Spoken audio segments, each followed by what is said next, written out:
Formation of habit. Every established mental condition is an acquired habit, and has become such by continuous repetition of thought. Despondency and cheerfulness, anger and calmness, covetousness and generosity, indeed, all states of mind, are habits built up by choice until they have become automatic. A thought constantly repeated at last becomes a fixed habit of the mind, and from such habits proceeds one's life. It is in the nature of the mind to acquire knowledge by the repetition of its experiences. A thought which is very difficult, at first, to hold and dwell upon, at last becomes, by constantly being held in the mind, a natural and habitual practice. A boy, when commencing to learn a trade, cannot even handle his tools right, much less use them correctly, but after long repetition and practice, he plies them with perfect ease and consummate skill. Likewise, a state of mind, at first apparently incapable of realization, is by perseverance and practice at last acquired and built into the character as a natural and spontaneous condition. In this power of the mind to form and reform its habits, its conditions, is contained the basis of a man's salvation. It is the open door to perfect liberty by the mastery of self. For as a man has the power to form harmful habits, so he equally has the same power to create habits that are essentially good. And here we come to a point which needs some clarifying, and which calls for deep and earnest thought on the part of my reader. It is commonly said to be easier to do wrong than right, to sin than to be holy. Such a condition has come to be regarded, almost universally, as a self-evident truth.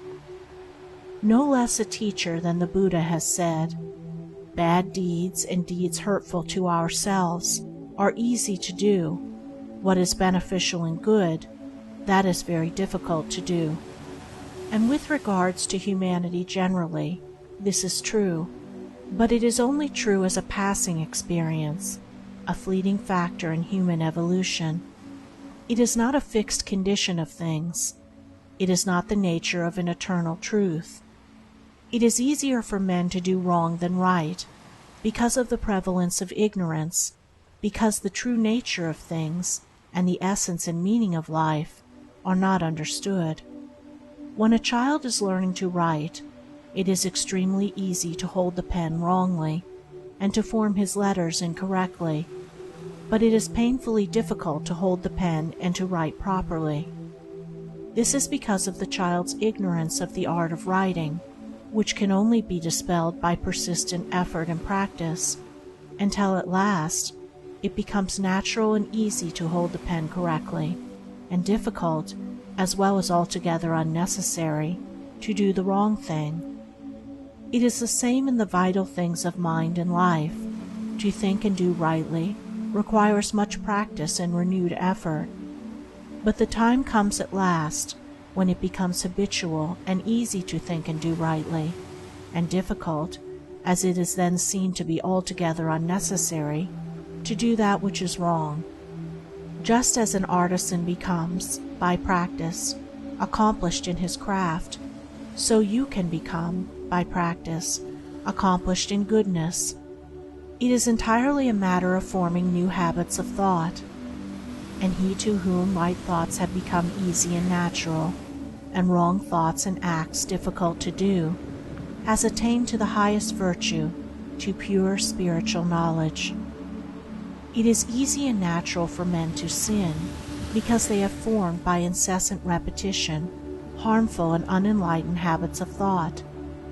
It is very difficult for the thief to refrain from stealing when the opportunity occurs, because he has lived so long in covetous and greedy thoughts.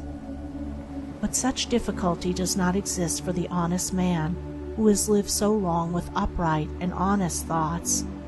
He has thereby become so enlightened as to the wrong, folly, and fruitlessness of theft, that even the remotest idea of stealing does not enter his mind.